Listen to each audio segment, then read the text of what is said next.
नमस्कार। स्वागत है आप सभी का आपके अपने परिवार साइन एजुकेशन में। आज हमारी क्लास रहेगी एसएससी जीडी को लेकर जीके और जीएस के बारे में, जिसके बारे में हमने 4 क्लास पहले कर ली और आज हमारी 5 नंबर की एक क्लास रहेगी।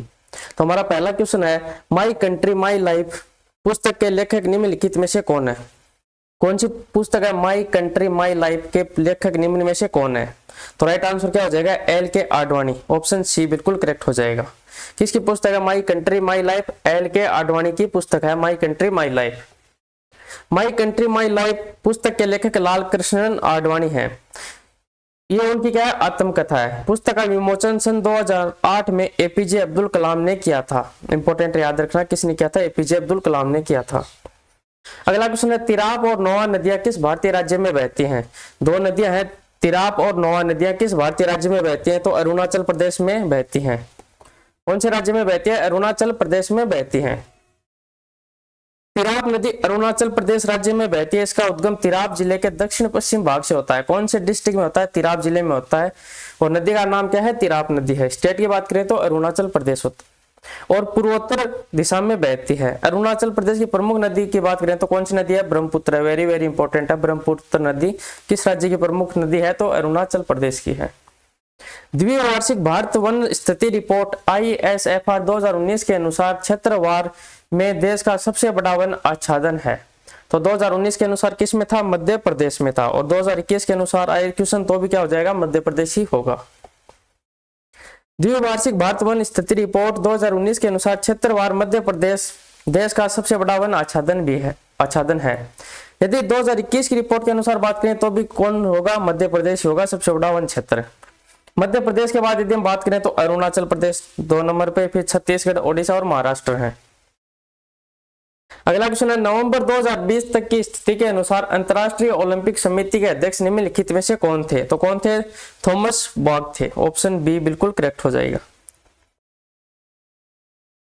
निम्नलिखित में से कौन सा हिल स्टेशन पर्वतीय पर्यटन स्थल मध्य हिमालय में स्थित है? तो दार्जिलिंग कहां पर स्थित है? मध्य हिमालय में स्थित है। ऑप्शन सी बिल्कुल करेक्ट हो जाएगा। दार्जिलिंग हिल स्टेशन पर्वतीय पर्यटन मध्य हिमालय में स्थित है। दार्जिलिंग भारत के पश्चिम बंगाल राज्य का एक नगर है। कौन से राज्य में स्थित है? पश्चिम बंगाल में है। दार्जिलिंग की बात करें तो किस लिए फेमस है? मुख्य रूप से चाय के बागानों के लिए प्रसिद्ध है।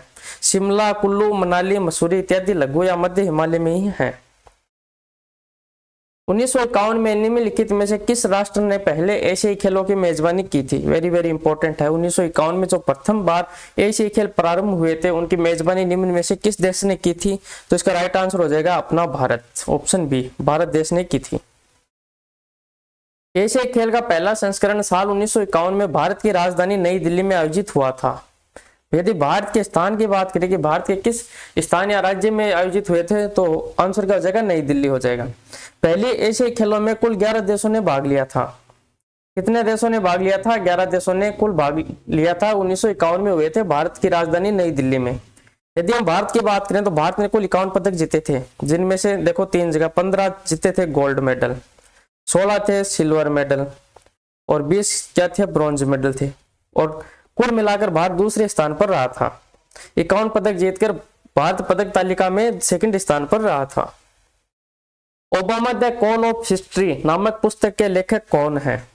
कौन सी पुस्तक है? Obama the call of history नामक पुस्तक के लेखक कौन है? तो पीटर बेकर राइट आंसर हो जाएगा। ऑप्शन ए बिल्कुल करेक्ट हो जाएगा। Obama the call of history नामक पुस्तक द न्यूयॉर्क टाइम्स के मुख्य व्हाइट हाउस संवाददाता पीटर बेकर ने लिखी थी। अगला क्वेश्चन है, 9 सितंबर 2020 को आयोजित हुई प्रथम इंडो पैसिफिक त्रिपक्षीय वार्ता भारत, फ्रांस और खालिस्तान के मध्य हुई थी। तो भारत, फ्रांस और ऑस्ट्रेलिया के मध्य हुई थी। ऑप्शन सी बिल्कुल करेक्ट हो जाएगा। 9 सितंबर 2020 को आयोजित प्रथम इंडो पैसिफिक त्रिपक्षीय वार्ता भारत, फ्रांस और ऑस्ट्रेलिया के मध्य हुई थी। इस वार्ता का मुख्य उद्देश्य इंडो पैसिफिक यानी हिंद प्रशांत क्षेत्र में सहयोग को बढ़ाना है। कौन से क्षेत्र में? हिंद प्रशांत क्षेत्र में। इसके अतिरिक्त समुद्री सुरक्षा को बढ़ावा देने और वैश्विक आपूर्ति श्रृंखला को अधिक लचीला बनाने पर भी चर्चा की गई थी इसमें। अगला क्वेश्चन है, कल्लन एक लेखक थे जिन्होंने खालिस्तान के राजाओं के बारे में एक संस्कृत में कविता लिखी थी। तो कल्लन ने कहा कि इतिहास लिखा था? तो कश्मीर का। ऑप्शन सी बिल्कुल करेक्ट हो जाएगा। कल्लन संस्कृत के एक प्रसिद्ध पंडित और इतिहासकार थे। इन्होंने विश्व विख्यात ग्रंथ रासतरंगिणी की रचना की थी। इंपॉर्टेंट है। कल्हण ने किसकी रचना की थी? रासतरंगिणी की रचना की थी। रासतरंगिणी का शाब्दिक अर्थ होता है राजाओं की नदी। क्या होता है? राजाओं की नदी, जिसका भावार्थ होता है राजाओं का इतिहास। राजाओं का इतिहास या समय प्रवाह। यह कविता के रूप में है। इसमें कश्मीर राज्य का इतिहास वर्णित है। अगला क्वेश्चन है, नवंबर 2020 में वर्चुअल रूप से आयोजित हुए 15वें G20 शिखर सम्मेलन की मेजबानी किसने की थी? कौन सा पूछा है? 15वें G20 शिखर सम्मेलन की मेजबानी किसने की थी? तो सऊदी अरब ने। ऑप्शन ए बिल्कुल करेक्ट होगा। नवंबर 2020 में वर्चुअल रूप से आयोजित हुए 15वें G20 शिखर सम्मेलन की मेजबानी सऊदी अरब ने की थी। कौन से देश ने की थी? सऊदी अरब देश ने की थी। इस शिखर सम्मेलन में 19 सदस्य राष्ट्रों से संबंधित शासनाध्यक्ष, राष्ट्राध्यक्ष, यूरोपीय संघ, आमंत्रित देशों और अंतर्राष्ट्रीय संगठनों ने भाग लिया था। नेक्स्ट क्वेश्चन है, निम्नलिखित में से क्या किसी बीज का बीजावरण सीड कोट बनाता है? तो क्या हो जाएगा? अध्यावरण। ऑप्शन सी बिल्कुल करेक्ट हो जाएगा। अध्यावरण किसी बीज का बीजावरण बनाता है, अर्थात बीजांड के चारों ओर सुरक्षात्मक परत जो बीज आवरण बन जाती है। अध्यावरण बीजांड काय को पूरी तरह से नहीं घेरते, लेकिन शीर्ष पर एक छेद बनाए रखते हैं, जिसे माइक्रोपाइल कहते हैं। क्या कहते हैं? माइक्रोपाइल कहते हैं। अगला क्वेश्चन है, भूकंपों को पहचानने और उन्हें रिकॉर्ड करने के लिए निम्नलिखित में से किस उपकरण का प्रयोग किया जाता है? तो कौन सा उपकरण हो जाएगा? सिस्मोग्राफ। ऑप्शन सी बिल्कुल करेक्ट होगा। भूकंपों को पहचानने और उन्हें रिकॉर्ड करने के लिए सिस्मोग्राफ उपकरण का प्रयोग किया जाता है। इस उपकरण के जरिए भूकंप की तरंगों की तीव्रता, भूकंप का केंद्र और इससे निकलने वाली ऊर्जा का पता लगाया जाता है।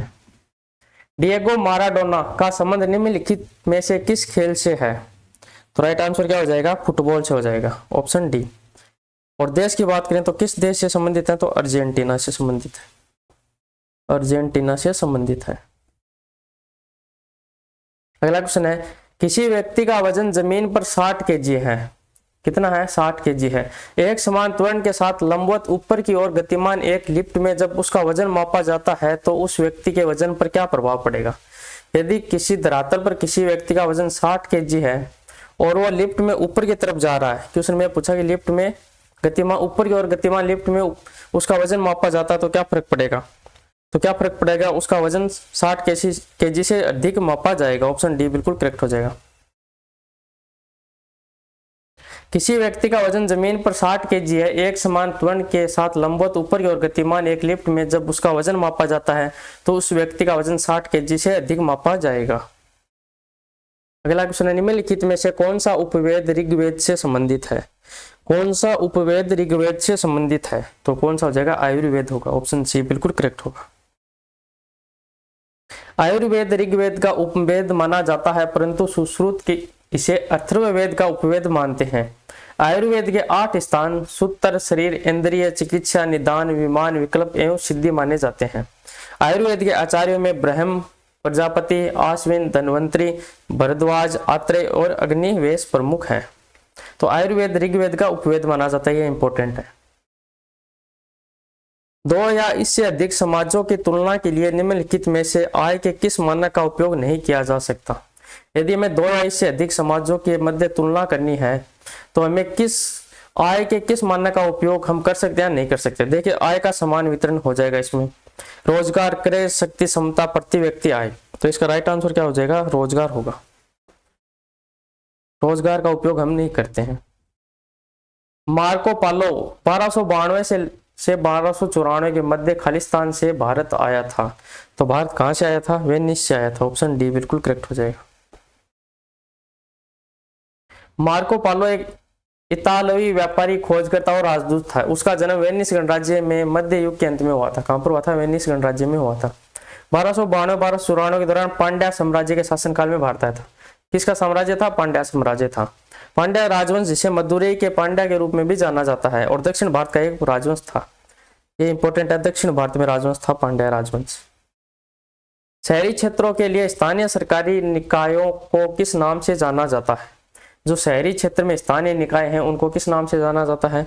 तो नगर पालिका के नाम से जाना जाता है। ऑप्शन ए बिल्कुल करेक्ट हो जाएगा।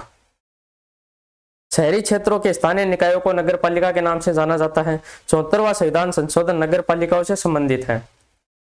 कौन सा संविधान संशोधन नगर पालिकाओं से संबंधित है? तो राइट आंसर क्या हो जाएगा? 74वां संविधान संशोधन। इसके द्वारा संविधान के भाग 9 के अनुच्छेद 243 तय से लेकर ये 6 तक एवं 12वीं अनुसूची का प्रावधान किया गया है। नगर पालिकाओं को 12वीं अनुसूची में वर्णित कुल 18 विषयों पर विधि बनाने की शक्ति भी दी गई है। कौन सी अनुसूची में? 12वीं अनुसूची में। और कुल कितने विषय हैं? 18 विषय हैं। अगला क्वेश्चन है 2020 में विजयनगर निम्नलिखित में से किस राज्य का 31वां जिला बना था? तो कर्नाटक राज्य का जिला बना था। वर्ष 2020 में विजयनगर कर्नाटक का 31वां जिला बना और बल्लारी जिले से हटाकर इसको नया जिला बनाया था। भारत के एक आर्थिक सर्वेक्षण को भारत में पहली बार केंद्रीय बजट के एक भाग के रूप में किस वर्ष में पेश किया गया था?